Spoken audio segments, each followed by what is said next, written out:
In this tutorial, we'll explore second declension nouns. As you're trying to memorize all these endings, it's helpful to note that second declension has as its theme vowels the use of U and O throughout the system. Just as first declension had A, second declension has a lot of U's and O's. Now, another helpful thing is to note the repetitions in the system. Dative and ablative singular are both long O. Genitive singular and nominative plural are the same form with a long I. And the dative and ablative plurals are also identical with a long IS. Second declension nouns are almost all masculine, and many times they describe men such as servus, a servant, nuntius, messenger, tabernarius, a shopkeeper. When you have an adjective along with the second declension noun, you will use the masculine form of the adjective to match the masculine second declension noun. Servus ignavus laborare non vult. The lazy slave doesn't want to work.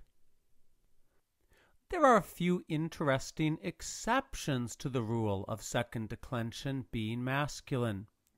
The nouns fagus, fraxinus, and pinus, beech tree, ash tree, and pine tree, are second declension, but they're feminine.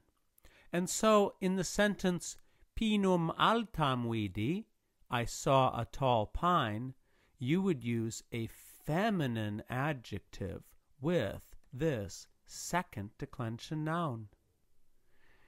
In addition to masculine nouns that denote humans, there are also nouns of the second declension that are inanimate, and nevertheless they are second declension and they are masculine in gender. Nouns like hortus, gladius, and cibus. And when you need to put an adjective with a second declension noun, even if it's describing an object, you will still use the masculine form of the adjective because the noun is masculine. And so, miles gladium longum tenebat, the soldier was holding a long sword. Now, there are a number of second declension nouns that do not have the normal US in the nominative singular ending.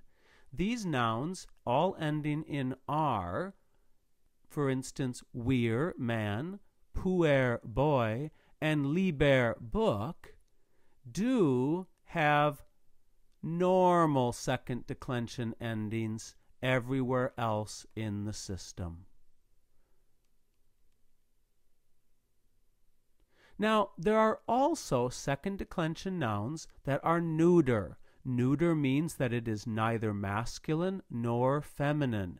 In the case of second declension neuters, the nominative and accusative singular are the same form. Now, that is something true of all neuters. No matter what you have, the nominative and accusative will be identical. But in the case of second declension neuters, that form is what you usually think of as the accusative. And so donum, donum are the nominative and accusatives.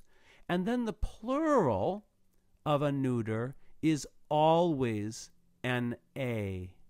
Dona, dona for the nominative and accusative plurals. Every other form in the system, however, are the normal second declension endings you would expect.